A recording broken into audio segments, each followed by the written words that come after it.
All right, everybody, let's go ahead and get started. Hey, Bart. Welcome to the Collider today. My name is Jim Masonbrink. I'm the director of the Small Biz Hub here. I see a lot of familiar faces out there. I see some new ones too. So welcome. This is your first time to a Collider. You're at the best informative collaboration place in Dayton, right, Dave? Yeah. For small businesses. We're very honored to have Dr. Doss here today, and Dave's going to speak a little bit about Dr. Doss, but I'm going to take advantage of you guys being in here. So we got some upcoming Colliders.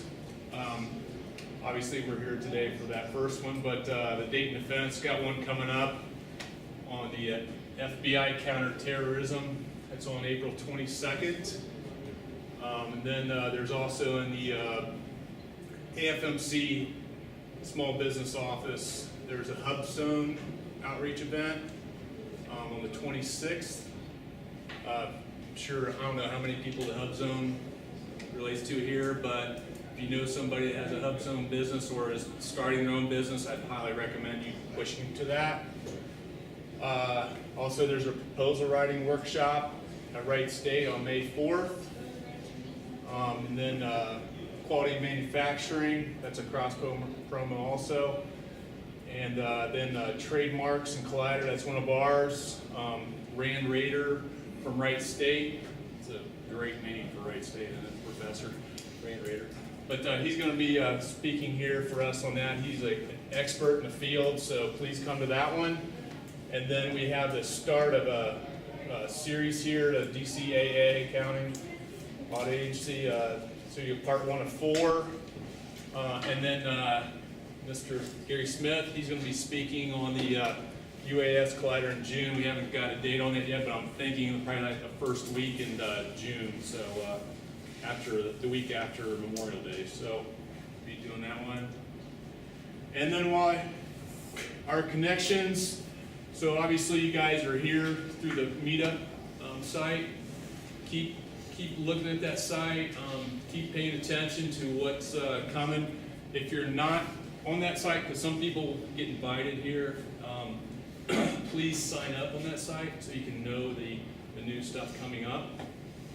And then please follow us on Twitter. I know a lot of people still haven't got the Twitter bug yet, but it's a very powerful resource for marketing. It gets you quick hits for everything that's available out there. You can follow us at AFRL Biz Hub. You can follow Bill back there, just walked in, Mr. Harrison, AFRL SB Director, and then of course the SBIR office, which is AF_SBIR_STTR. Other useful, the SBIR office has a Facebook too, and they also have a very informative YouTube page that has really great videos on it for success stories. They're very well done. They're like Hollywood productions, some of them I think. I mean, they're just fantastic videos. And then also we have some very valuable resources here as far as websites you can hit.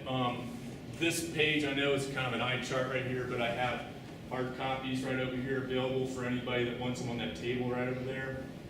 And also today's topics are also all printed out, the little posters that, I don't know if you guys printed them out or not, but they're also available on the table over there. Also, a new site that's out right now is called the DaytonTechGuide.com, which is created by Wright State Research Institute. John Owens doing a really nice job on that.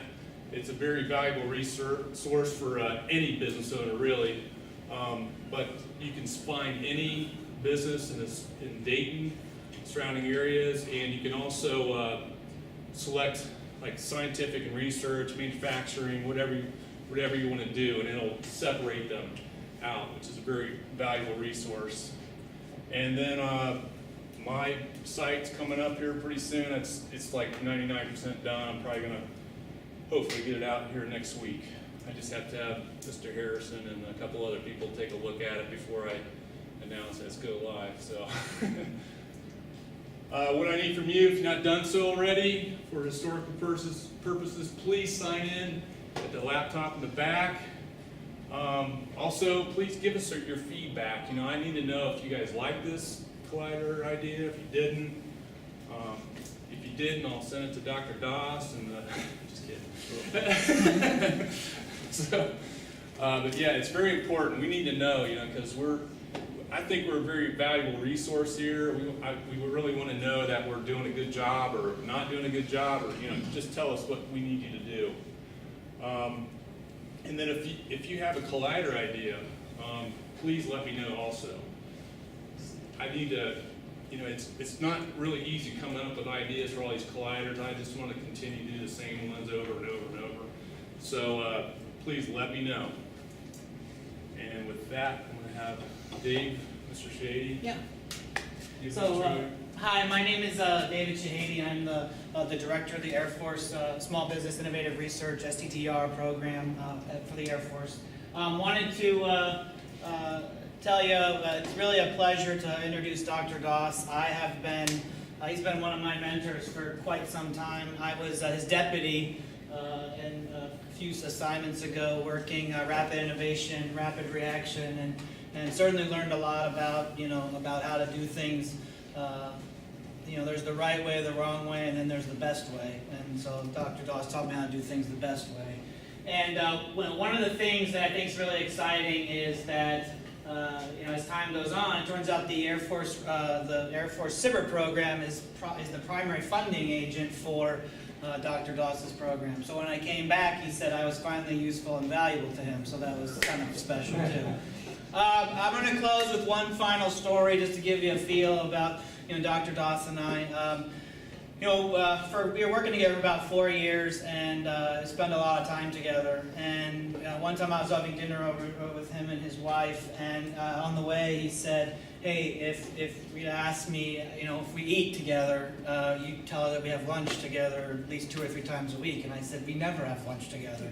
And he said, "Yeah, but she wants to make sure that I'm eating, and I just want you to tell her if she asks that we eat lunch together every couple of days." And I said, "You told me eating is for the week." And he goes, "I'm just saying when it comes up, say that." So as we're eating this beautifully wonderful meal, I made a comment that this is good and, you know, much better than the lunches that we have every week together. And she said, "Oh, you two eat together?" And I said, "Yeah, 2 or 3 times a week." And she says, "Oh, that's great, because I thought he wasn't eating." And I said, "No, 2 or 3 times a week." So the next morning, Dr. Doss comes in and he goes, "Boy, David, I can't believe you lie like that to that nice lady." And I said, "What? You told me to." He goes, "Oh, no, don't get me wrong. I like that you'll lie for me. I'm just questioning that you'd give up your integrity quite so quickly." So, with that, let me introduce Dr. Alok Doss.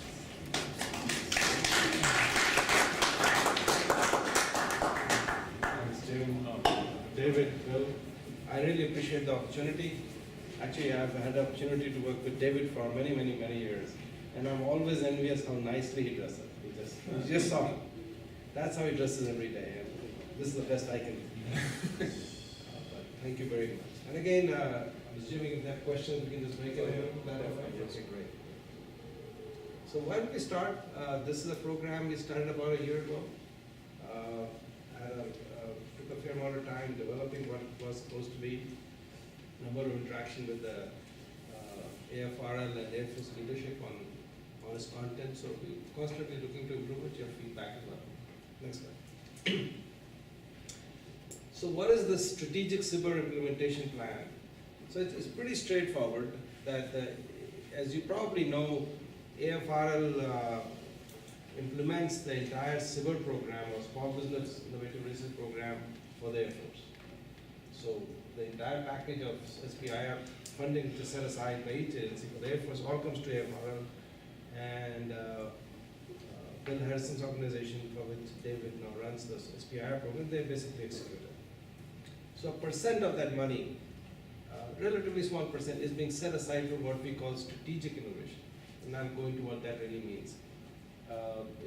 You're obviously familiar with the regular SBIR program, so this is a variation of that.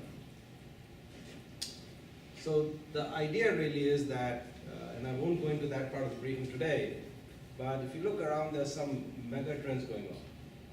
We are at a very significant point in history where if you look at whether it is space or many other areas, there are some very, very significant changes occurring. And those are all funded by and resourced by the industrial side, with little or no inputs from the government. And that's not a bad thing. Whether you're looking at autonomous cars, or you're looking at next generation of space systems, they're all being done by serial entrepreneurs coming out primarily from the internet side, the website, and they're just completely changing the environment. So now most of the things they're doing is open to everybody. So the idea of this is that how can I apply those mega trends and provide value to what we need in the Air Force. So the whole program is based on that. There is a mega trend, there is a need the Air Force has, how can I connect the two using SBIR? But every topic has that connection. So the idea is to capitalize, as I mentioned, on the very significant commercial investments which are going on. Google's, SpaceX are just two of dozens of large innovators who are doing that business, including small innovators. But very important, also deliver a usable product or a prototype at the end of that program. Very, very important. So there's a mega trend which leads to this need we're trying to connect, and the end product of the SBIR is a real product which we can use. How we're doing it is we're using a new authority which has been available for a few years. It's called Direct to Phase 2. It basically is exactly what it says. You don't have to do a Phase 1. It is exactly what it means, Direct to Phase 2. It doesn't mean that you had a Phase 1 and Phase 2 didn't get funded, so this can be used for that. That's not what it means. So there, in certain areas, under certain conditions, the government can issue a topic for which you can directly go straight to Phase 2s. I'll go a little more into that. And the SBIR law allows us to award this all the way to a limit of $1.5 million. Typical Phase 2s are about $750K normally. But the law doesn't limit us to $750K. The law says you can go up to $1.5 million. And that's what we intend to do, up to the policy limit. And even though regular Phase 2s are for 2 years, we intend to do them for a year. So think of it like this, twice the money of a regular Phase 2 half the time. So that's typically what it's going to be for each one of those. They will last for about a year, and the dollar amount is twice of a typical Phase 2, up to the limit of the policy. But each of them has a significant major breakthrough which is occurring in the commercial side. There's an Air Force need. The SBIR is to connect that, leverage that huge investment, and provide a product for us in that time frame. Any questions on that? Next slide. So, and you can read up the authorization, but both in 11 and 12, the Congress approved this, the idea of a direct to Phase 2, which basically, as I said, skips Phase 1. And that's very important. If you had a prior Phase 1, in your Phase 2, so the Phase 2 proposal for direct to Phase 2 requires you to validate that you have done, through other means, all the work which would have been required to have finished a Phase 1 if there was one. So the idea is that the areas where you have already done the work, so Phase 1 is not needed. So you cannot use a prior Phase 1 as your sole source of justification that you have done that work, because this is a direct to Phase 1. In our last year's pilot, some companies made that mistake, said, we have done all this work under these 3 existing Phase 1s. That doesn't qualify for you. That means you have done it under other means. And as I mentioned, we are going to do it over 12 months, not 2 years. Of course, you can have writing reports. Very, very important, because these are larger contracts, you must have a DCA-approved accounting system. We have looked at various options, but it is too hard for contracting to do otherwise. So that's unfortunately a requirement. We were trying to soften that, but it gets very, very hard to award contracts up to the level of $1.5 million we're talking about without the company having DCA-approved accounting system.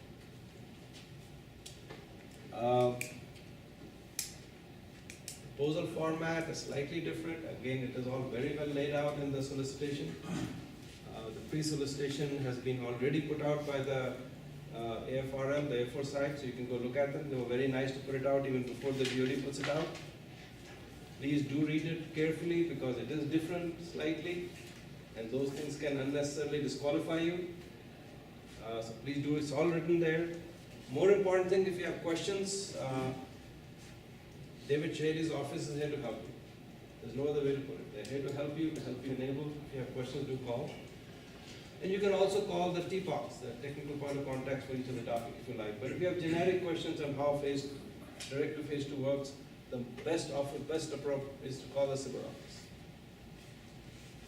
For this round, which I'm going to talk about, the proposals are due 22nd June. And we'll go more into the details of the topics. Questions? So just a couple clarifications. If you go on our Air Force site and you can't find these proposals, on the 22nd of April, they'll move up to the DoD site, so you would need to look for them there. And the actual solicitation opens on the 22nd of May. So they will do a 1 month of pre-solicitation, then the real solicitation, then it's all goes at once. And the Air Force put it out even earlier to give you another opportunity. Next one. So just to give you a sense of what the mega trends are, and these are truly mega trends. If you just look at self-driving cars, people have talked about self-driving cars for the longest time. Ever since we were kids, people have talked about self-driving cars. And the automotive industry was making, slow progress. Now here comes Google. Has nothing to do with cars. But they are the people who rapidly figure out how to create a self-driving car, get it through the regulation, get it out on the street and all that. That is definitely a mega trend. So what happens if you are an automotive company CEO, you only have one product, which is you make cars, right? That's all you do. And the next big revolution which is occurring in your industry, you went from the buggy cars to automobiles, and now the next real big revolution is self-driving cars. So think about it. If you are the CEO of an automotive company, you're really not part of this massive revolution occurring in your area. So what has happened because of Google, virtually every automotive company is heavily investing in self-driving cars now. That wasn't because of they were going to do it. They just can't get behind that much. The next big revolution in their own area. So there's a massive mega trend going on in self-driving cars. Now virtually every automotive company is heavily investing in that. And so we will definitely have different levels of autonomy available in cars. It's already being made available because of Google. That's clearly a mega trend. Another example is what Elon Musk, basically came from the software side, PayPal founder. And so he had no background in rockets, but he is completely reinventing space. More particularly, he has already reinvented space launch. His rocket is about a third the cost of what we pay today for launch. And he's completely reinventing other areas in this area. Similarly, in additive manufacturing, this idea of a replicator is not that far away. 3D printers used to be toys. We were using them for making plastic parts. Not anymore. Not anymore. So 3D printing has come a long way. Again, huge investments have occurred in the industry side. So the question is, how can we use these megatrends and apply them? So each topic is tied to a particular megatrend. Next one. So here are some pilots we did last year. Last year was a pilot year for us. We were trying to get the process right because none of the services had done this before. So we worked very closely with the SBIR office and with AQR, with Pentagon to make sure we get the rules right, that we have the right approvals. Then Mr. Kendall wrote the memo which approved us to do this. But all that occurred last year, and we put out 4 topics in these 3 areas. And I'm not going to go into that, but one of them dealt with additive manufacturing. And that was primarily to improve the supply chain situation we have for old aircraft in the depots. Another one dealt with, can I have a handheld device because all the smartphones we carry are getting more and more smarter. They've got a lot of capabilities. Can these be enhanced to give me ability to do navigation in GPS-denied environments, which has been a persistent need for a lot from the special ops community. And another one dealt with the use of commercial imagery because making of small satellites is becoming literally a cottage industry now. I was in the Bay Area, I was only last week, and I have a space background, so nothing was new to me, but I was myself surprised that it's now literally a cottage industry. People are sitting in a little room making small but relatively sophisticated satellites. I mean, that's still hard to believe, but that's what is going on. So the question is, these constellations have been put up. How can we use that to provide global situation awareness to the DoD? So those 3 topics were put out, 3 areas were put out last year, and we are just about awarded the 9 contracts which are coming out of that. That was for FY15. Next slide. So for FY16, we have these 4 topics, and I'll go into each one of them. These are coming out in the second, as you know, the SBIR topics come out in 3 cycles. You may not know that because virtually all the topics come out in the first cycle. But there are 2 other cycles. And so these are coming out in the second cycle. And then hence the due dates were in June. So I'm going to go into each one of them. Any other questions on the process itself?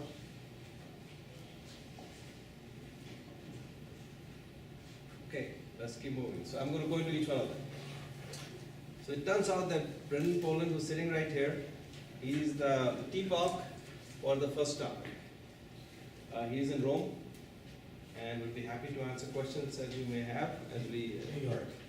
That's correct. Not Rome. Rome, New York. Very important. Yes. This is not the Rome of all roads lead to Rome. There's only one road that comes to Rome, right? It's usually snowpack. And it's really snowpack. But as you know, the drones, or small UAVs, and commonly called drones, they were toys for the longest time. But the $1,000 UAV you can buy, the drone you can buy, is now very sophisticated. In many ways, they're more sophisticated than the smaller UAVs we use in the military. And they're just mass produced. Phantom 1s, 2s, and all are the most popular ones. But there's a belief now that the next generation of IEDs are not going to be buried on the ground. They're going to come flying in on a small UAV or a small drone. And there's very little we can do about it today. So this program is really to fix that problem. To be in a simple statement of what this program is to fix that problem. You can come up with a zillion ways of doing that yourself if you were inclined to do so. So very significant capability is being developed, both from a payload and range point of view. They're very easy to use, because you don't need much sophistication there. The quality of the sensing they can provide is amazing. They have what is called first-person view, which is as if you are flying with it. It does that for you. And the next generations are even looking at semi-autonomous operations, waypoint, and all that sophisticated stuff is being developed in this simple system because this is mass produced. Billions of dollars are going into this area because it is one of the hottest toys there is. So huge amounts of investment is going on. You can easily see what it can do against us. It can interfere with DoD operations. We already know that if you park a few UAVs over certain areas, you know that whole flights can stop there. It can be used for surveillance against our troops. It can be talked about bringing in IDs on them. A variety of stuff. So the solution has to be very cost effective. We don't want to get into a thing where an enemy comes up with a $10 problem and we spend $1 million to solve it every time. That's just not productive. So the idea is, can we leverage this huge investments to come up with a solution also? Next slide. So that's the gist of it.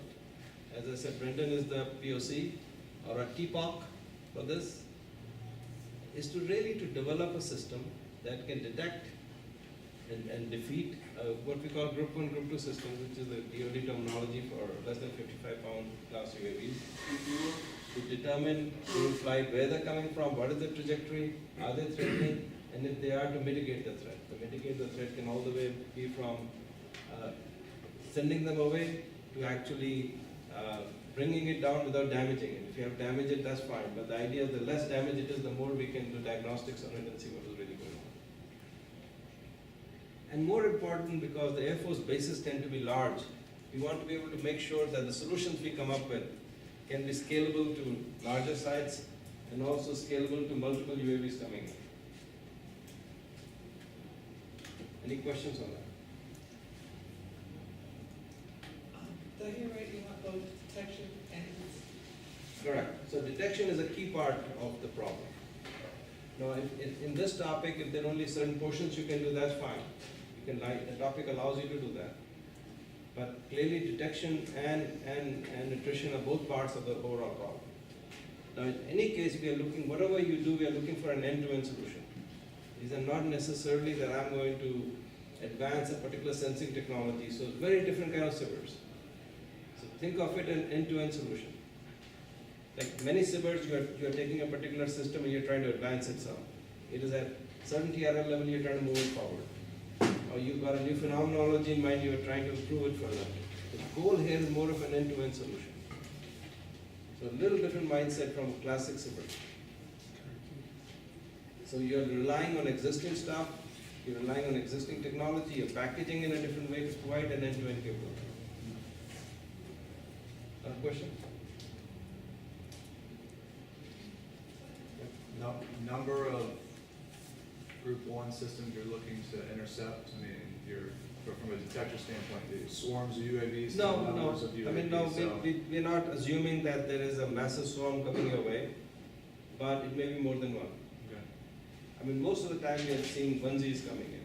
So clearly you should be able to handle that. But it's not too hard to imagine the other side going from 1 to 2 or so. But we are not talking about huge swarms coming in. Although that would not be a bad thing to be able to articulate this or handle if you can. But clearly that's what it is. Question? Any other question?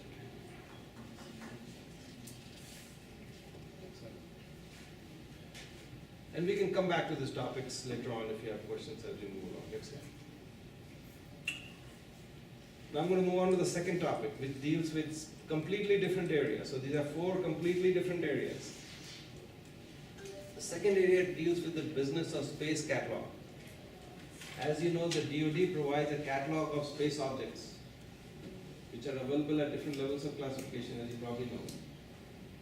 The one which is most interest to the DoD and the Air Force is what is called the Deep Space Catalog. Deep Space Catalog refers to objects which are closer to the geosynchronous belt. So this is something which the DoD maintains, the Air Force maintains, working with NASA, and is made available to folks. So there is interest in taking this catalog business away, and I'll go into that a little bit more. The other problem which is going on is the number of objects in the geosynchronous belt is increasing significantly. So this is basically the car problem. There is a freeway, how many cars are on that road, and where are they? That's basically what the function is. And the number of cars on this belt, so to say, or geosynchronous belt, the number of satellites on it is growing quite large. So next. So the topic is pretty simple. The topic basically is that we want to demonstrate the ability to use commercial and university data to build and maintain the space catalog, the deep space catalog. The number of things you have to be able to do it. You have to have a geographically distributed set of telescopes to be able to look at the entire deep space area of interest and then develop and maintain a catalog. That's the key problem we're looking at. The whole idea is that hopefully in the not too distant future, this is something which gets handed over to industry and we just buy the data. We have concurrence for this from Air Force leadership, and so this SBIR is a pilot in that area. Clearly, you would want to demonstrate the ability to also use DoD data if it was available to you, whether it is radar or optical. And the technology from other leverage area which you may be able to find. But the bottom line is there is interest in exploring and demonstrating that you can use commercial data and university telescope data to actually create and maintain the deep space catalog. Any questions?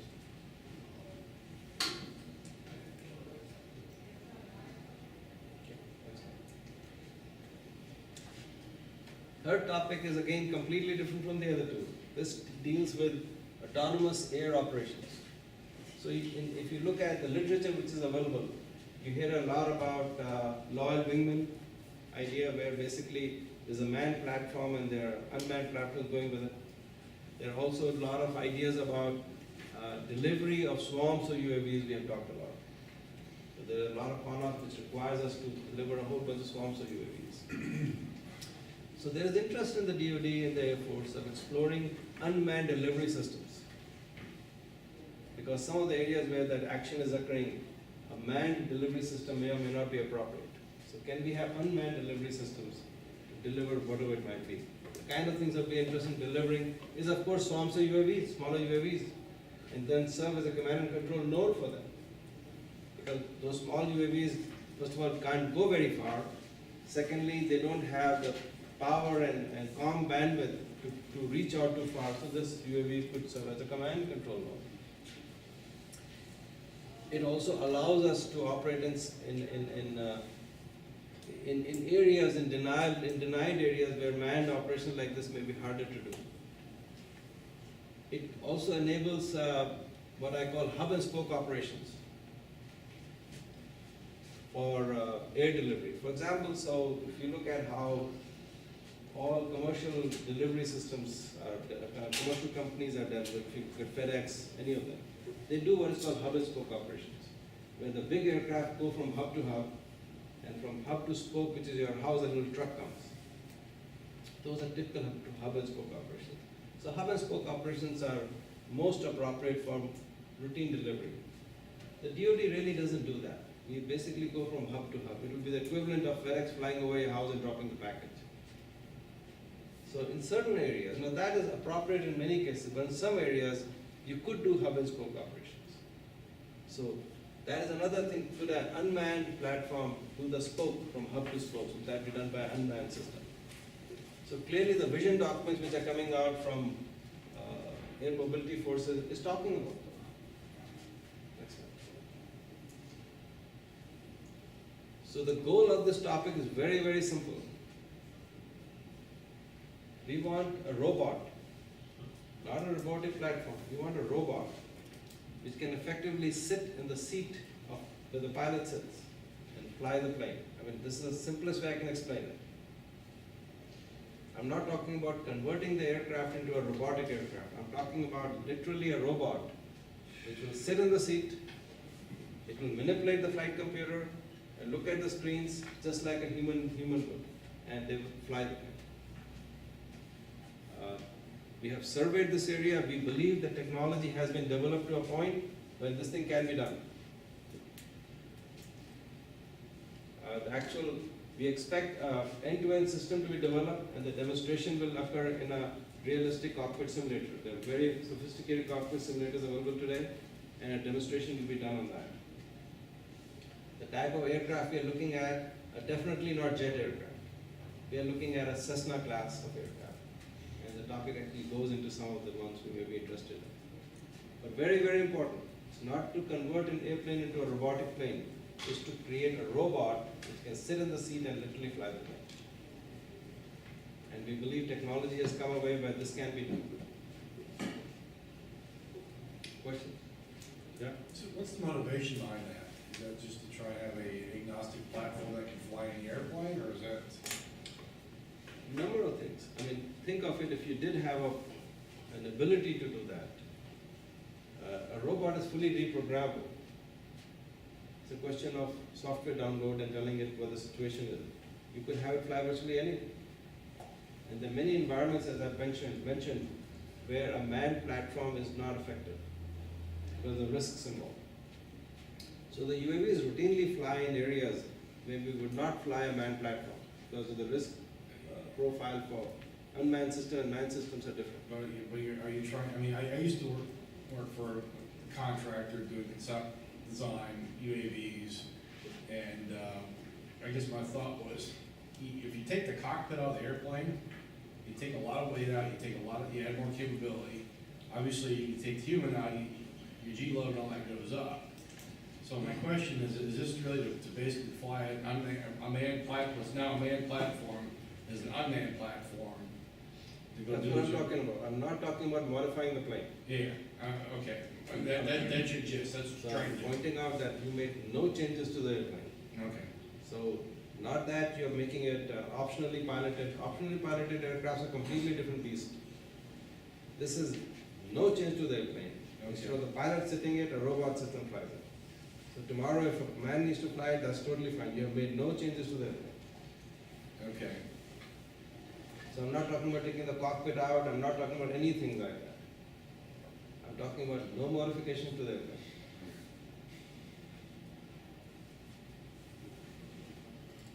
It's a very important difference, right? I mean, I'm still not grasping, I'm still grasping why, but that's fine, keep going, I don't know. The reason is that there is a lot of aircraft available for use, if you can use it that way. When you want to take a plane and change it, it's a very expensive proposition. Very, very expensive proposition. Because I had worked for Lockheed, we looked at pulling F-16s out of Davis Monthan and basically upgrading the electronics. A very expensive proposition, Yeah, right? If you want to just change the flight computer, it's a very expensive proposition. yeah. I'm not sure this is necessary, I don't know about the robots, I don't know if this is a cheaper alternative or not, I'm assuming it is. I'm assuming, So there are missions where it makes sense, there are clearly missions where it doesn't make sense. We already know how to take an aircraft and modify it. Yep. We've been doing them forever, and we know it's very expensive and it's time consuming. We already know that. This is, for certain missions, something like this would make sense. okay. Robots don't get tired. Well, They don't get fatigued, they don't have lapse in judgment because of. well, I understand the autonomy aspect of things, but whether you put that autonomy into a piece of hardware that sits in the seat and still has a stick and rudder versus hardwiring that into the flight control computer where you can probably get a faster response. The value proposition of this has already been proven on both Okay. the vehicle side, it's been proven on fire truck vehicles, it's been proven on automated vehicles. This is the first time I'm demonstrating. Okay, I'm not trying to, Yeah, I'm just saying the value proposition that you're proposing Yeah. has already been proven Okay. in those markets, so it makes sense. to yeah, talk about. I have no clue on that. Yeah. So you've done your due diligence, I apologize for What you're disrupting. describing is a very expensive proposition, we do it all the time. And it's really expensive. Anytime you have to what they call touch the glass, Yeah. it's very expensive. There's only the prime contractor who can do it, it's very expensive. On that point, right Because there. you are basically entering the system. The idea here is make no changes. So this is an end-to-end demonstration again. The idea would be one or two classes of aircraft will be selected, and the robot will fly a cockpit simulator, which are very realistic, particular mission profile. Again, I forgot to mention that for each of these topics, we typically award about 2 phase 2s. There is no set rule. I mean, if you don't have any good proposals, we award none. If you only have one good proposal, we only award one. But the funding is such that we can award 2, perhaps 3 sometimes.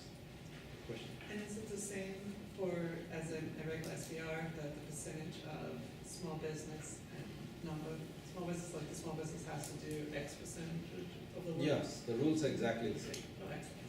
Yes. So the civil rules, again, you can clarify, but the civil rules are exactly the same.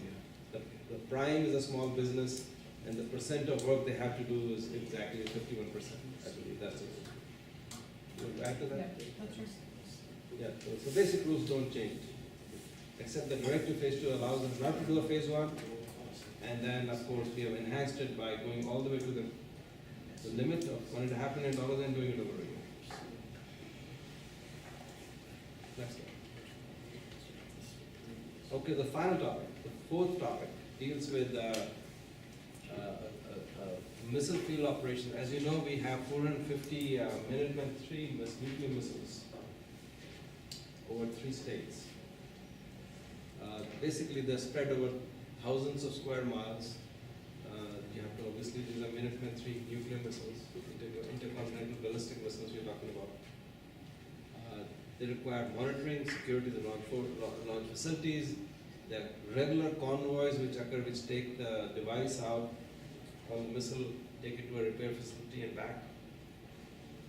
The challenge is that the commander of the 20th Air Force, under which all this falls, and the wing, there are 3 wings, of course, in that Air Force, in that 20th Air Force. The wing leadership lack timely situation awareness of the entire missile field area or the convoys. There is basically they don't have any of the modern techniques which are available such as distributed automated displays of the status of what's going on. And from that point of view, when you don't have good situational awareness, you have less of an ability to respond if something happens.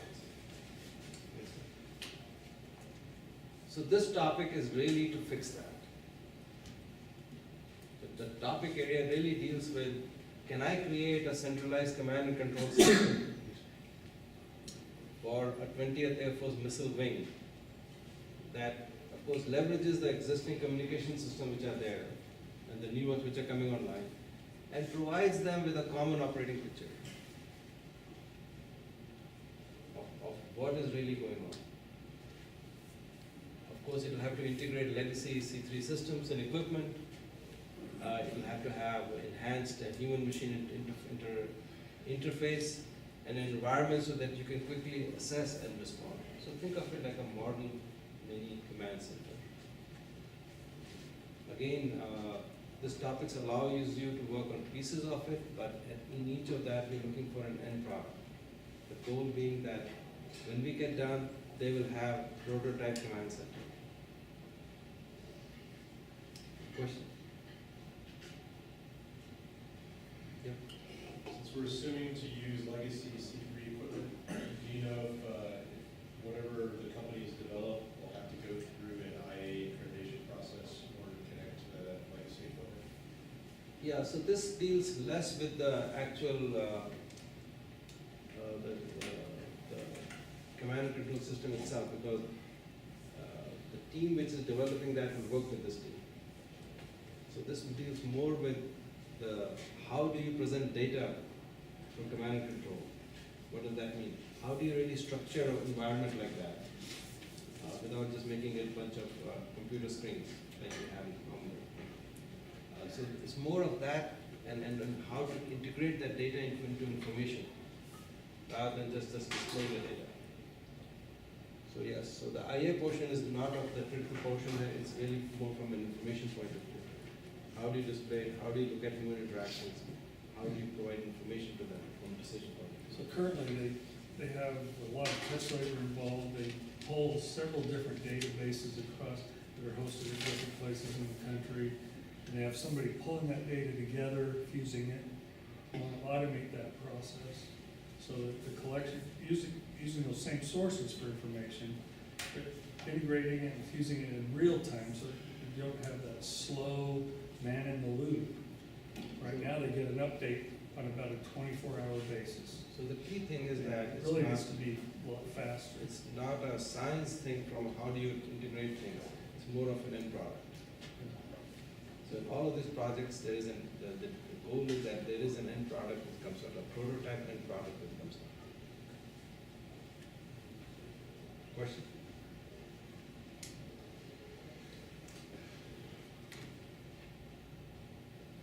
So those are the 4 topics. If you go to the next slide, it just repeats it.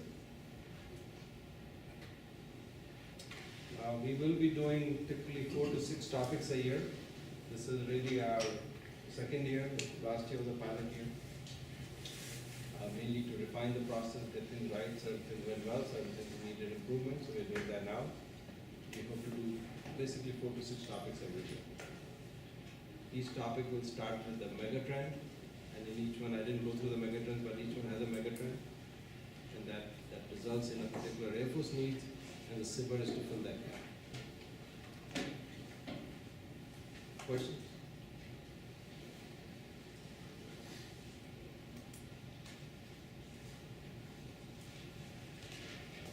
So the cautions, just make sure you read the DoD instructions that are on the DoD site. Make sure you read the Air Force specific instructions.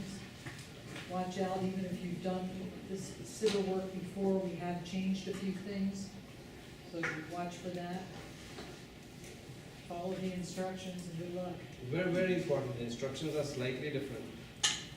And so it's important for you to read the instructions so that you don't unnecessarily disqualify yourself after doing all the hard work of writing the proposals and getting all excited. The key one, of course, is that you cannot claim that most of the prior work you have done is another space one service. That just disqualifies you right now. You do have to demonstrate that the accomplish the equivalent of the phase one to support A phase two. directly into phase three? Basically that you've done enough work. That Feasibility. You are primed to do a phase two. This is a phase two.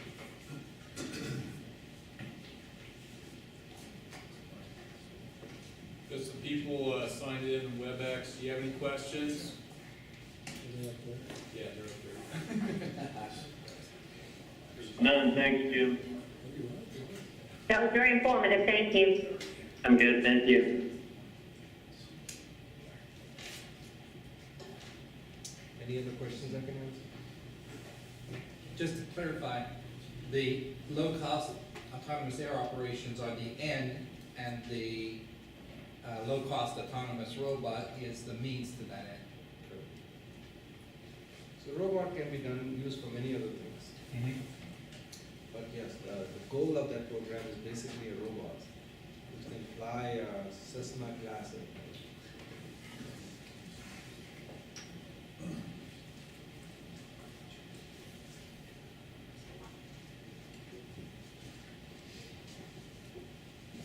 Any other questions, comments, dialogue on any other topics?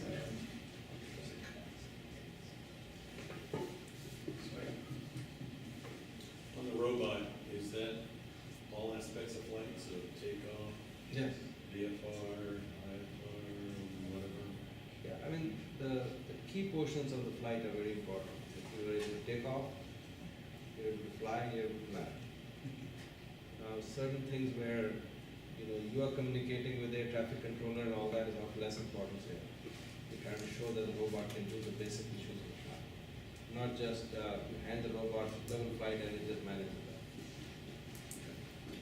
So that robot has to know how to manipulate the flight computer.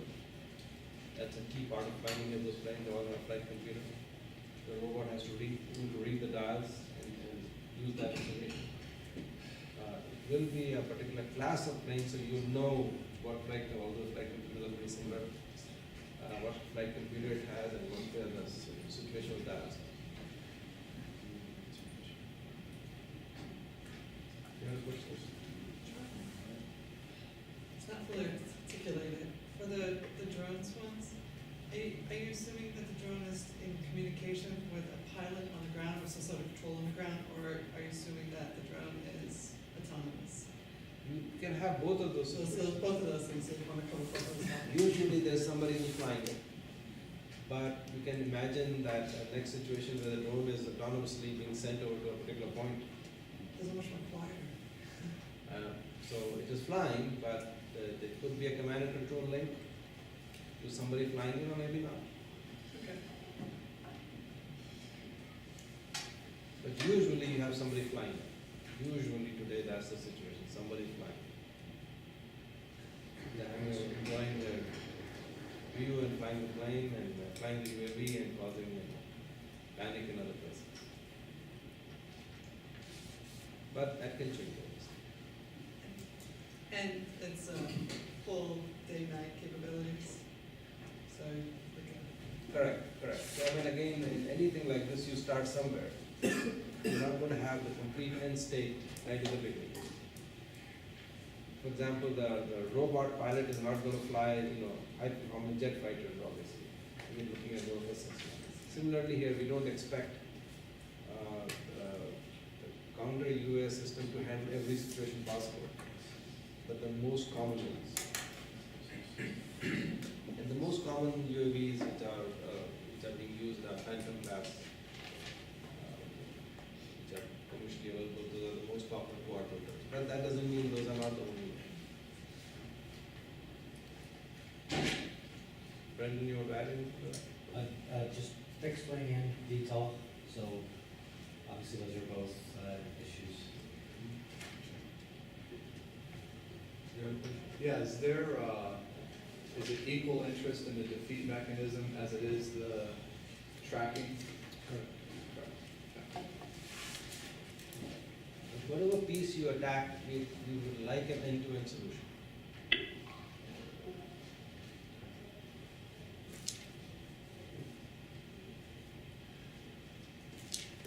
And also inexpensive solution. The idea is not, as I said, not to come up with $1 million solution for a $10 investment by the other side. That's very important. That game just can't work for us. Easily end-to-end, I think, I would say turnkey. It's for capability that can be employed and deliver a capability in effect. The idea would be to do a realistic demonstration of what you have developed. As I gave the example for the robot, it will be in a realistic cockpit simulator.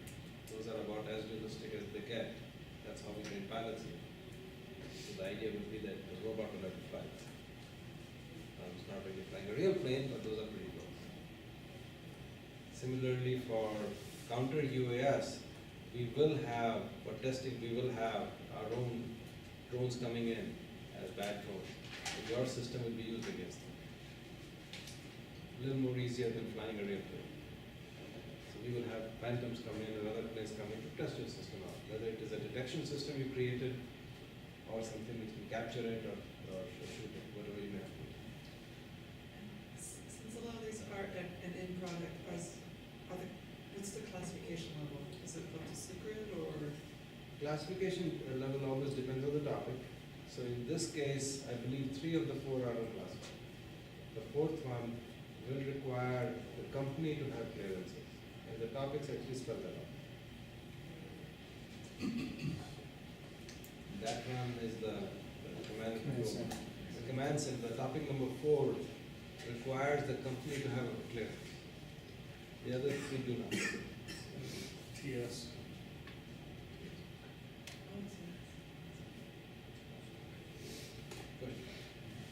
Will the lab be helping with airspace requirements for the counter drone one? Yes. So you will be working very closely with the program manager, in this case Brendan, and he will work with you on all that. So let's say you are one of 2 companies selected. So he will start working with you at that point very closely on what is at that time, whatever is the in threat at that time, because that changes rapidly. What is threat today may not be the key threat 6 months from now. How he's going to do the testing. So he will really be working with you very soon.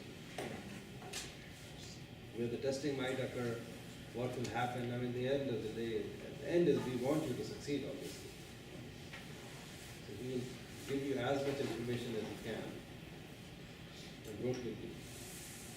The whole idea is to help you succeed, and then hopefully you will sell a bunch of things. A lot of it. And Brendan doesn't like, he'd like to not lose your Brendan. No, we can lose it. No, take them out. So all the way from detection to determining intent. I don't know how that's a hard thing to do, but if you can, that's very useful. To capturing, so to say, or bringing it down such a way that we can do diagnostics on it. To actually just blowing the crap out, that's what you have to do. All of those are okay. But clearly we would rather get it in one piece so we can see what was going on. But that's not possible, that's fine.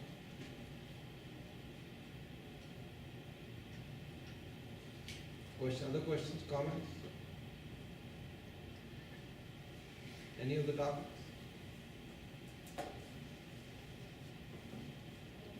Again, there's a link available in the AFRL site, AFRL site. You can read, the actual topics are there already. They have a fair amount of description. Our small business office is here to help you. Anytime you have questions, reach out to them. As I think we have mentioned many, many times, the rules are slightly different, so please read them. Please read the rules.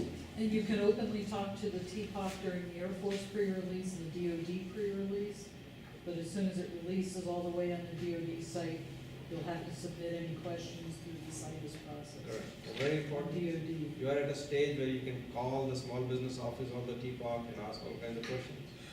But once the actual release occurs, 1 month before the due date, which is the 22nd of May, that's when you have to, it's a much more formal process for asking questions.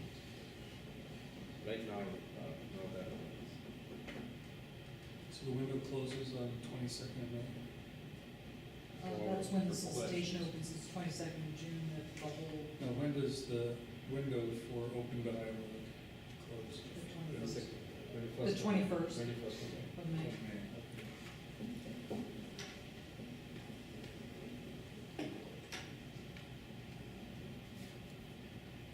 Are Anything else? slides gonna be available? Say that again? Are your slides gonna be available? Slides can be available. I'll put them on the collider page. Great. Have a link.